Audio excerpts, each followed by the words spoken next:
Okay, we're very honored to have here tonight Ms.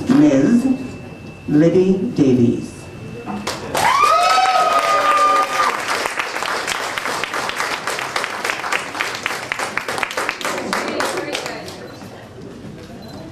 Hi everybody, how are you doing? I got one of these. So I guess I'm really part of it now.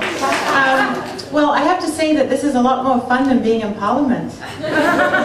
Sort of different, you know. I can't see the speaker, I can't see anything actually. But I'm very happy to be here tonight. And the first thing I want to do is thank Mandy and Todd and Good Handies for opening tonight and hosting us.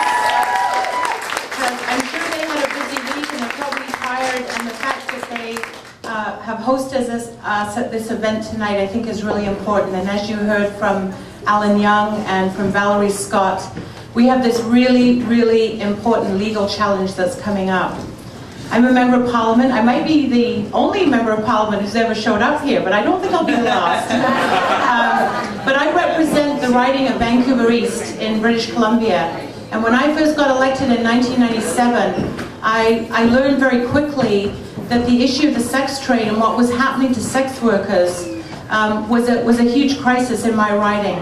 And so I became very determined to raise this issue and to draw public awareness about what needed to be done in terms of changing the laws and working for decriminalization of these archaic, moralistic laws that have created more harm in the sex trade and in communities at large. It's a very difficult battle to take on, as I'm sure you appreciate. And even though we had a recent parliamentary committee study this issue, the report that we issued unfortunately didn't go far enough.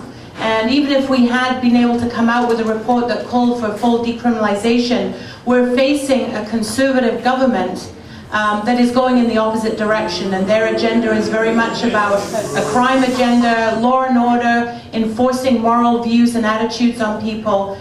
So we have an uphill battle here. And so I was so strengthened when I heard that this court challenge was taking place.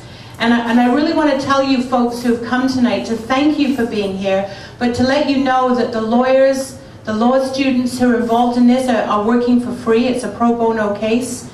They put in an enormous amount of time and energy into this case. It's a huge legal challenge that's being mounted under the charter. And it's going to take a long time. And one thing I've learned is that when you take on issues like this, you have to be in it for the long haul. So I want to ask everybody here tonight, are you in it for the long haul to make sure that we don't give up on this legal challenge? Okay, that's really good to hear. And tonight is the launch of the fundraising, because there will need to be fundraising that takes place.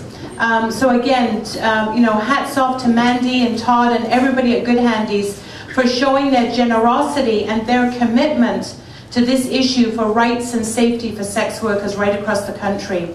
I've seen too many sex workers who have been abused, who have been violated, who have been murdered, who have been the victims of law enforcement, these laws that we have in Canada. And I really want to see them repealed, and I want to see them done away with.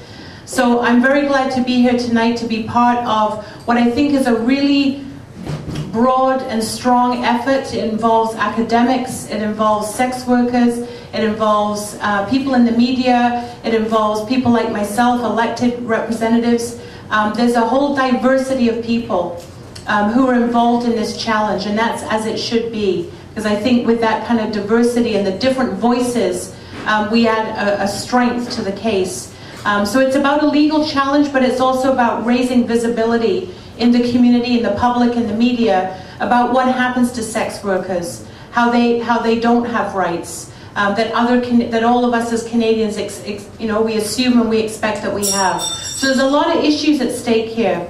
So thank you for coming out tonight, and I want to say that I am committed to doing everything I can, both in Parliament, but also in solidarity with the community, to make sure that we win this issue and that we repeal these laws. We have to go after it legally, we have to go after it politically, we have to go after it in terms of organizing people, uniting people. Sometimes this can be a divisive issue, but we have to focus on the fact that this is about human rights. This is about the rights of workers, and this is about providing dignity, respect, and support for all people, sex workers or whoever it is. To me, that's what is really driving this. So thank you for coming tonight. I know that we'll continue to work together on this issue and to support this legal case so it can make it through all the barriers and hoops it's got to go through, raise the money, do the awareness, so that we can, I hope one day, be back at Good Handies and say, it started here, we won the battle, and it started here on June the 10th. Thank you very much.